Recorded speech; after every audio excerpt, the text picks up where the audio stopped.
नमस्ते दोस्तों, कैसे हैं आप? मैं Sujit Kumar incredible IAS academy में आपका हार्दिक स्वागत करता हूं। दोस्तों, आज के इस सीरीज में हम बिहार स्पेशल के वो इम्पोर्टेंट एमसीक्यू क्वेश्चन देखेंगे जो बिहार के जितने भी एग्जाम होते हैं उनमें कहीं ना कहीं ये क्वेश्चन आप जरूर देखे होंगे। उसके बाद भी बच्चों से ये क्वेश्चन नहीं सॉल्व हो पाता है, तो हमारी कोशिश होगी कि एक बेहतरीन तरीके से आपको बताएंगे। टॉप 50 क्वेश्चन है और मैं उम्मीद और आशा करूंगा कि आप मुझे जरूर बताएंगे निगेटिव काट के कि कितना नंबर आपको आया। क्लियर है? तो इस सेशन की शुरुआत करते हैं, लेकिन इससे पहले एक बात और बता दूं दोस्तों कि थोड़ी सी स्थिति खराब हो गई है जिसकी वजह से स्क्रीन पे मैं आ नहीं पा रहा हूं।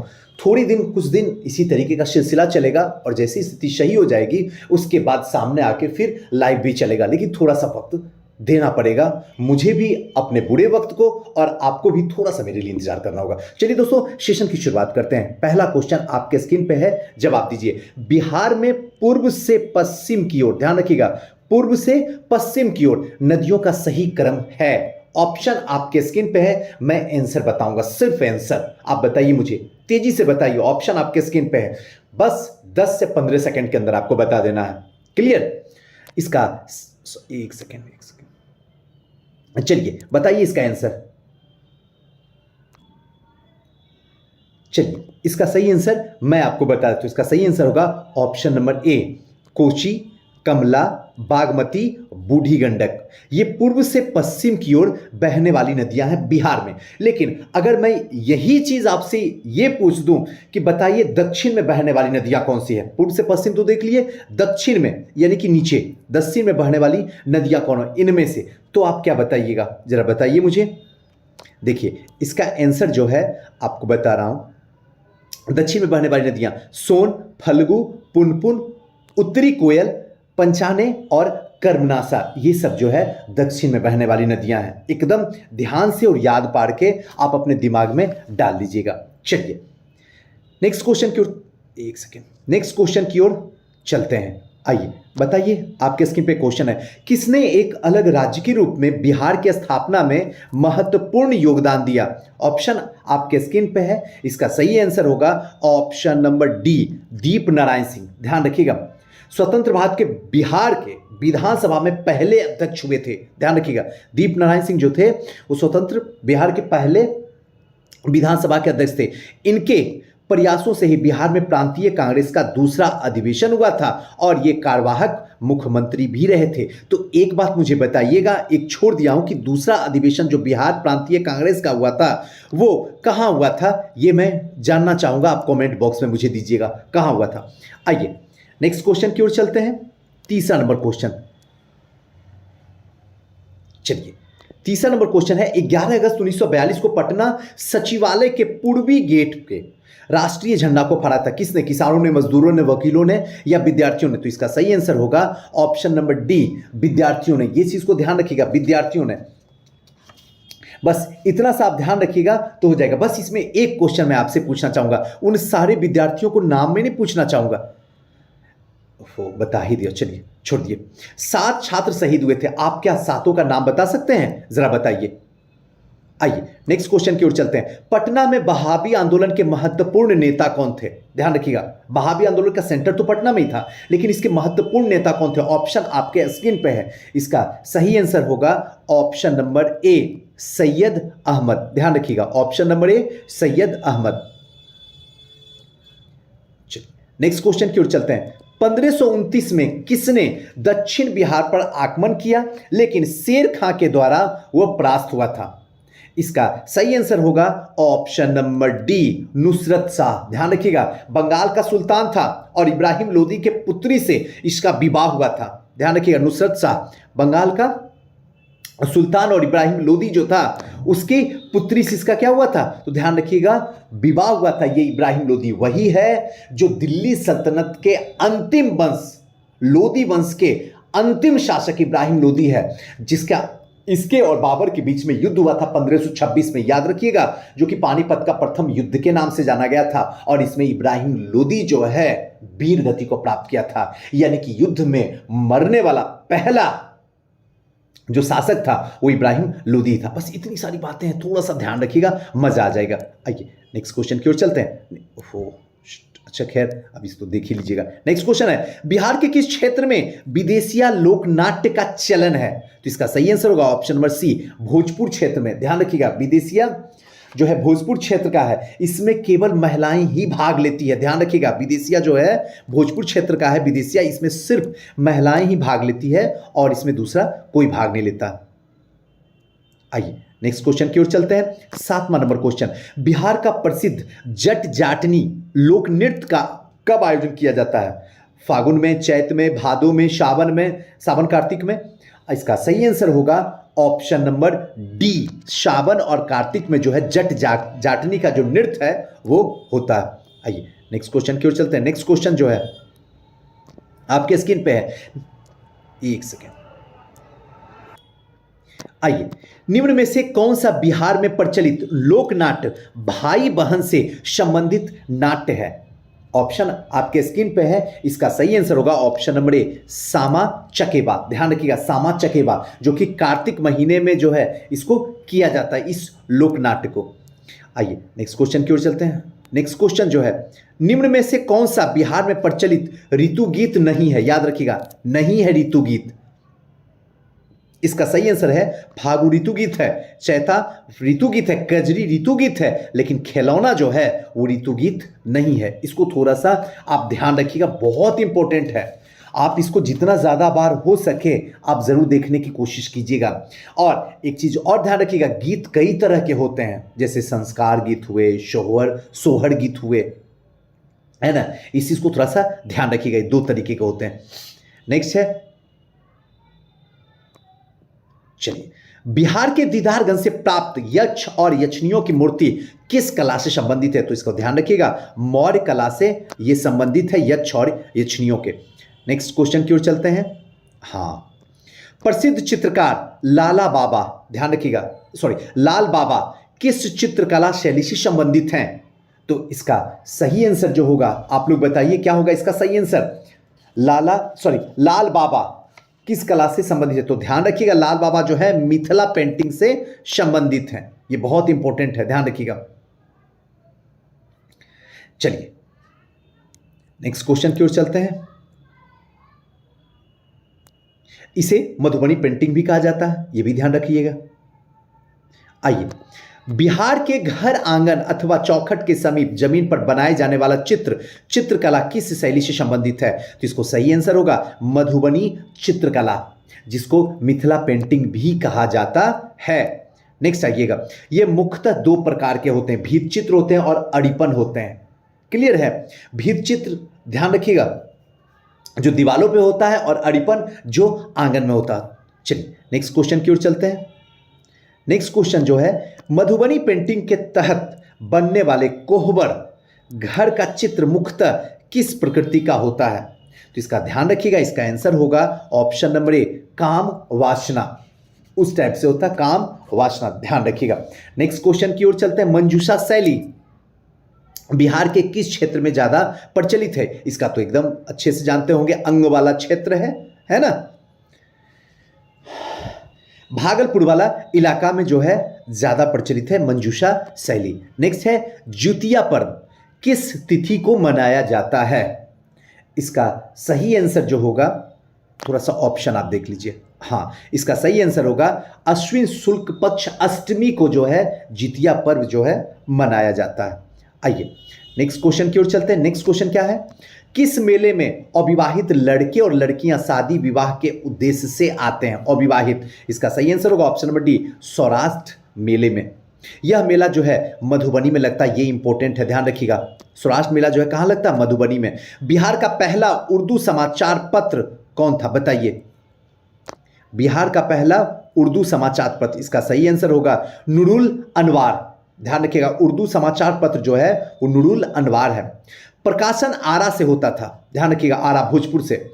और मोहम्मद हाशिम के द्वारा ही ये 1874 में पटना में पहली बार प्रकाशित किया गया था। बिहार में प्रकाशित होने वाला पहला अंग्रेजी अखबार कौन था? तो ध्यान रखिएगा, द बिहार हेराल्ड। ये बड़ा इंपॉर्टेंट है, 1875 में गुरु प्रसाद सेन के द्वारा हुआ था। ध्यान रखिएगा, 1875 में गुरु प्रसाद सेन के द्वारा, लेकिन इससे पहले है उर्दू हो गया था, ध्यान रखिएगा, 1874 में ही।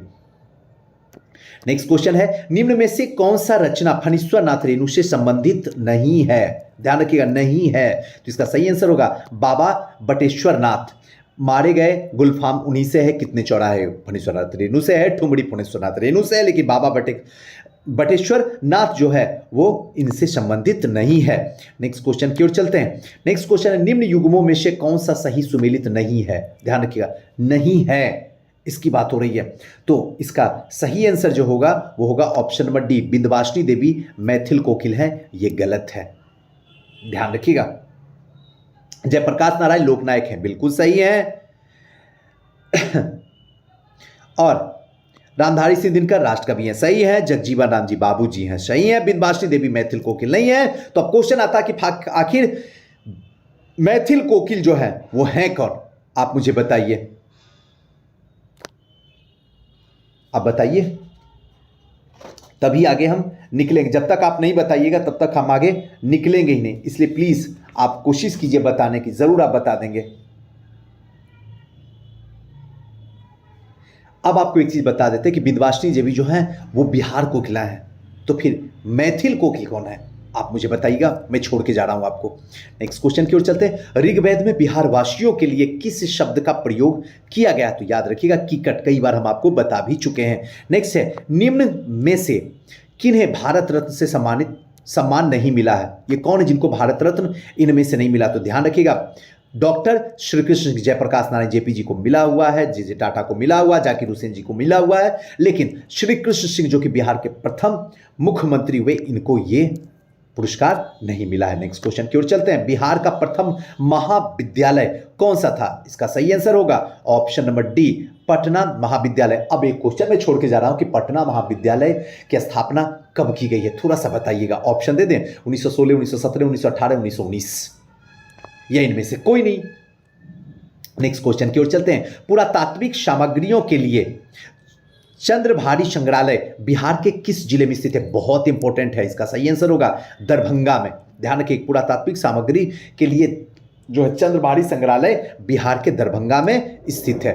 नेक्स्ट क्वेश्चन की ओर चलते हैं। नेक्स्ट क्वेश्चन स्क्रीन पे है, कौन सी रचना विद्यापति रचित संस्कृत भाषा में नहीं है? तो इसका सही आंसर होगा ऑप्शन नंबर बी, पदावली। ध्यान रखिएगा, पदावली। नेक्स्ट क्वेश्चन की ओर चलते हैं। बिहार की बांगर मिट्टी क्षेत्र कहा जाता है? इसका सही आंसर होगा option number B, Purnia, Saharsa, Darbhanga, Bhagalpur. ये इलाका जो है ये बांगर मिट्टी का क्षेत्र कहा जाता है। इंपॉर्टेंट है। जूट उत्पादन में बिहार का अग्रिम जिला मतलब सबसे आगे कौन सा है? तो इसका सही आंसर होगा पूर्ण जो है वही जूट है, यानी कि पूर्णिया। ध्यान रखिएगा, विश्व में जूट उत्पादक में 53% भारत का उत्पादन होता है। भारत में विश्व में जितना होता है 100 में 35%, सॉरी गलती से 53 निकल गया, 35% भारत में होता है। नेक्स्ट क्वेश्चन की ओर चलते हैं। निम्न में से कौन सा नदी समूह बिहार और उत्तर प्रदेश के बीच सीमा रेखा बनाती है? इसका सही आंसर होगा option number B, Karmanasa, Gandak और घाघरा। ध्यान रखिएगा। नेक्स्ट क्वेश्चन की ओर चलते हैं। बिहार में सिंचाई से संबंध में कौन सा कथन सही नहीं है? सही नहीं है, ध्यान रखिएगा। इसका सही आंसर जो होगा आप बताइए। आपके पास में ऑप्शन पूरा बैठा हुआ है, आप मुझे सही आंसर की ओर ले चलिए। इसका सही आंसर बताइए। 29 नंबर का सही आंसर इसका क्या होगा? बिहार में सिंचाई संबंध में कौन सा कथन सही नहीं है? इसका सही आंसर होगा ऑप्शन नंबर बी, बिहार के रोपित कुल क्षेत्रफल लगभग 40% सिंचित है। ये बात जो है सही नहीं है। कुल 96% भाग सिंचित है, ये सही है, ध्यान रखिएगा। चलिए नेक्स्ट क्वेश्चन की ओर। यहां 40 जो है ना, 40 नहीं होगा बल्कि 96% भाग सिंचित है। क्लियर? आइए नेक्स्ट क्वेश्चन की ओर चलते हैं। नेक्स्ट क्वेश्चन जो है 30वां नंबर क्वेश्चन। बिहार के जिले में कौन सा समूह जनसंख्या घनत्व का सही अवरोही, अब मतलब क्या है, ऊपर से नीचे की ओर जाते हुए। क्लियर है? इसका सही आंसर होगा option number D, Sheohar, Patna, Darbhanga और वैशाली। याद रखिएगा, शिवहर, पटना, दरभंगा और वैशाली। नेक्स्ट क्वेश्चन की ओर चलते हैं। नेक्स्ट क्वेश्चन क्या है हमारा? बिहार में लगभग कितने क्षेत्र पर कृषि कार्य होता है? इसका सही आंसर होगा ऑप्शन नंबर डी, 65% भूभाग पे जो है कृषि कार्य होता है बिहार के टोटल भूभाग पे। नेक्स्ट क्वेश्चन की ओर चलते हैं। बिहार के कुल कितने प्रमंडल हैं? ध्यान रखिएगा, इसका सही आंसर होगा 9 प्रमंडल है। अब मैं चाहूंगा इस 9 प्रमंडल के नाम 38 जिला है, ये तो पता ही है आपको। 75 विधान परिषद, ये भी पता है। लोकसभा की सीट 40 है, राज्यसभा की सीट 16 है। लेकिन आप बताइए 9 प्रमंडल कौन कौन से हैं, ये मुझे चाहिए आपके कमेंट का। थोड़ा आप भी मेहनत कीजिए ना। बिहार के कुल जनसंख्या कितना प्रतिशत बिहार में निवास करती है? इसका सही आंसर होगा 8.6% जो है वो बिहार में निवास करती है। याद रहेगा ना, है ना? सॉरी। नेक्स्ट क्वेश्चन आपके स्क्रीन पे है। बिहार तथा उत्तर प्रदेश के संयुक्त सिंचाई परियोजना है, इसका सही आंसर होगा गंडक परियोजना। ध्यान रखिएगा, कब? 1969। क्लियर है? 1969। नेक्स्ट क्वेश्चन की ओर चलते हैं। यह बिहार में स्थापित है और इसे उत्तर प्रदेश, नेपाल आदि जो राज्य हैं और देश हैं वो इससे लाभान्वित हो रहे हैं। नेक्स्ट क्वेश्चन की ओर चलते हैं। बिहार के क्षेत्रफल के कुल बोई गई भूमि पर का कितना प्रतिशत है? तो इसका सही आंसर होगा ऑप्शन नंबर सी, 80%। ध्यान रखिएगा। नेक्स्ट है, ग्राम पंचायत के सदस्य के लिए चुनाव लड़ने की उम्र सीमा क्या है? इसका सही आंसर होगा ऑप्शन नंबर डी, 21 वर्ष या उससे ऊपर अगर होगा तो आप आराम से ग्राम पंचायत की जो है चुनाव लड़ सकते हैं। विधानसभा के लिए 25 साल है या उससे ऊपर का है, राज्यसभा के लिए 30 साल है या उससे ऊपर का है, और राज्यपाल बनने के लिए 35 साल या फिर उससे ऊपर का है। नेक्स्ट क्वेश्चन क्यों इंपॉर्टेंट है, ध्यान रखिएगा। उत्तर बिहार किसके लिए प्रसिद्ध है? इसका सही आंसर होगा ऑप्शन नंबर ए, बाढ़ के लिए उत्तर बिहार सबसे ज्यादा प्रसिद्ध है, लेकिन दक्षिण बिहार वही सुखाड़ के लिए प्रसिद्ध है। नेक्स्ट क्वेश्चन की ओर चलते हैं। नेक्स्ट क्वेश्चन जो है हमारा है, सोन नदी का उद्गम स्थल है, ऑप्शन नंबर ए, अमरकंटक। ध्यान रखिएगा, मध्य प्रदेश में है। ध्यान रखिए, इसकी टोटल लंबाई 780 किलोमीटर है सोन नदी का। ध्यान रखिएगा। और अगर आपसे पुनपुन के बारे में पूछ दिया तो आप बताइएगा छत्तीसगढ़ के पहाड़ी क्षेत्र से ये निकलती है। नेक्स्ट क्वेश्चन की ओर चलते हैं। नेक्स्ट क्वेश्चन है, पटना उच्च न्यायालय की स्थापना कब हुई है? तो इसका सही आंसर होगा ऑप्शन नंबर डी, 1916। ध्यान रखिएगा। नेक्स्ट क्वेश्चन की ओर चलते हैं। नेक्स्ट क्वेश्चन जो है, ग्राम सभा एक या अधिक निगरानी समिति का गठन कर सकती है। इस समिति के गठन किससे किया जा सकता है? इसका सही आंसर होगा ऑप्शन नंबर डी, ऐसे व्यक्ति जो ग्राम पंचायत के सदस्य ना हो वही गठन कर सकता है। ऐसे व्यक्ति जो ग्राम पंचायत का सदस्य ना हो। नेक्स्ट क्वेश्चन की ओर चलते हैं। नेक्स्ट क्वेश्चन 41 नंबर है, बिहार पंचायती राज अधिनियम 2006 के 2 ग्राम सभा की बैठक के बीच अधिकतम कितनी अवधि निर्धारित है? इसका सही आंसर होगा ऑप्शन नंबर डी, 3 माह। ध्यान रखिएगा, अधिकतम जो है 3 माह निर्धारित की गई। नेक्स्ट क्वेश्चन की ओर है, निम्नलिखित झीलों में से कौन सी झील बिहार में स्थित है? तो इसका सही आंसर होगा ऑप्शन नंबर डी, अनुपम झील बिहार में स्थित है। ध्यान रखिएगा, अनुपम झील। अब बिहार में कहां है आप मुझे बताइएगा, कौन से जिले में है? नेक्स्ट क्वेश्चन की ओर चलते हैं। कौन सा शहर बिहार के सबसे पूर्वी भाग में स्थित है? इसका सही आंसर होगा कटिहार सबसे पूर्वी भाग में स्थित है। नेक्स्ट, 1939 में अंबारी सत्याग्रह का नेतृत्व किसने किया था? अंबारी सत्याग्रह का नेतृत्व, इसका सही आंसर होगा ऑप्शन नंबर ए, राहुल शंकरतियान। ध्यान रखिएगा, राहुल शंकरतियान।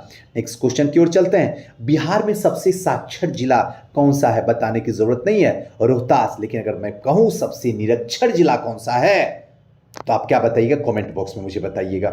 नेक्स्ट क्वेश्चन की ओर चलते हैं। कौन सा युग बिहार तथा भारत में साक्षरता के संदर्भ में सुमेलित नहीं है? तो इसका सही आंसर होगा, बिहार में महिला साक्षरता दर 55.20% जो है ये क्या है? सुमेलित नहीं है, बल्कि 51.51 है। नेक्स्ट क्वेश्चन की ओर चलते हैं।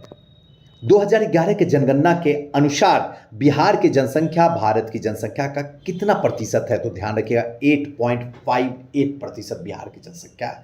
और जनसंख्या घनत्व अगर पूछा जाए तो 1106 व्यक्ति। नेक्स्ट क्वेश्चन की ओर चलते हैं। बिहार में रेल कोच फैक्ट्री केंद्रित है कहां पे? तो ध्यान रखिएगा, ये मोकामा में है, जिसको भारत बैगन कहा जाता है। हालांकि अब तो बंद हो चुका है। यहां मालगाड़ी के डिब्बे का निर्माण होता था। रेल परिवहन की शुरुआत 1860 से 62 में हुआ। रेलवे लाइन की लंबाई जो है बिहार की 3598 किलोमीटर है। नेक्स्ट क्वेश्चन की ओर चलते हैं। नेक्स्ट क्वेश्चन क्या है, थोड़ा सा देखते हैं। कौन सी कृषि भदई, अगहनी एवं गर्मा कृषि से संबंधित है? तो इसका सही आंसर होगा ऑप्शन नंबर ए, धान। इनसे संबंधित है धान। आम्र वर्षा क्या है? आम्र वर्षा, इसका सही आंसर जो होगा आम वर्षा क्या है? बताइए, आम वर्षा क्या है?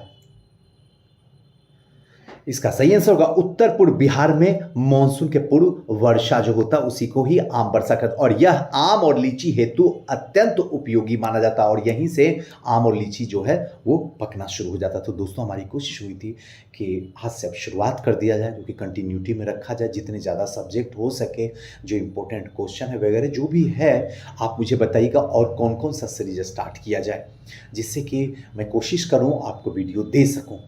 कैसा लगा वीडियो ज़रा कमेंट कीजिएगा, बताइएगा। हो सके तो वीडियो लाइक ज़्यादा से ज़्यादा कीजिएगा, ज़्यादा से ज़्यादा शेयर कीजिएगा। चलिए नेक्स्ट वीडियो में आते हैं, तब तक के लिए हंसते रहिए, मुस्कुराते रहिए, खुश रहिए। जय